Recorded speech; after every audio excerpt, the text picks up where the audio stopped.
Now as Jesus passed by, he saw a man who was blind from birth, and his disciples asked him, Rabbi, who sinned, this man or his parents, that he was born blind? Neither this man nor his parents sinned, but that the works of God should be revealed in him. I must work the works of him who sent me while it is day. The night is coming when no one can work. As long as I am in the world, I am the light of the world. When he had said these things, he spat on the ground and made clay with the saliva. And he anointed the eyes of the blind man with the clay. Go, wash in the pool of Siloam, which is translated, sent. So he went and washed and came back seeing. Therefore the neighbors and those who previously had seen that he was blind said, Is not this he who sat and begged? This is he. Others said, He is like him. I am he. How were your eyes opened? A man called Jesus made clay and anointed my eyes and said to me, Go to the pool of Siloam and wash. So I went and washed, and I received sight. Where is he? I do not know. They brought him who formerly was blind to the Pharisees. Now it was a Sabbath when Jesus made the clay and opened his eyes.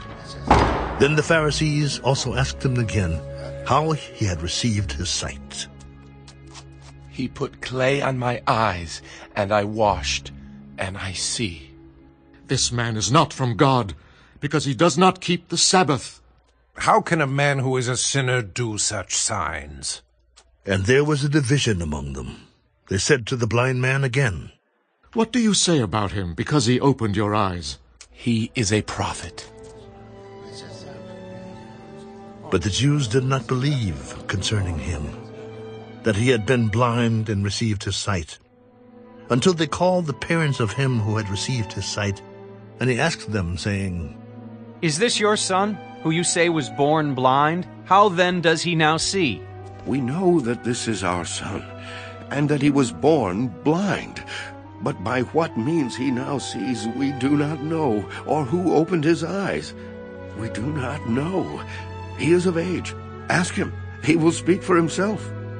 His parents said these things because they feared the Jews, for the Jews had agreed already that if anyone confessed that he was Christ, he would be put out of the synagogue. Therefore his parents said, He is of age. Ask him. So they again called the man who was blind. Give God the glory. We know that this man is a sinner. Whether he is a sinner or not, I do not know. One thing I know, that though I was blind, now I see. What did he do to you? How did he open your eyes? I told you already, and you did not listen. Why do you want to hear it again? Do you also want to become his disciples? Then they reviled him. You are his disciple, but we are Moses' disciples. We know that God spoke to Moses. As for this fellow, we do not know where he is from. Why? This is a marvelous thing, that you do not know where he is from. Yet he has opened my eyes. Now we know that God does not hear sinners, but if anyone is a worshiper of God and does his will, he hears him.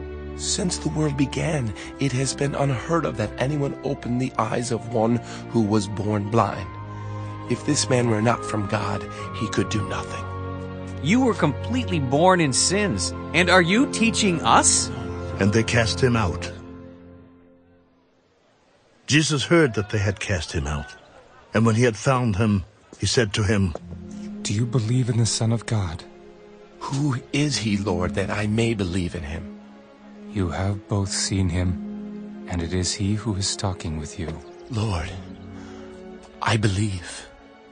And he worshipped him.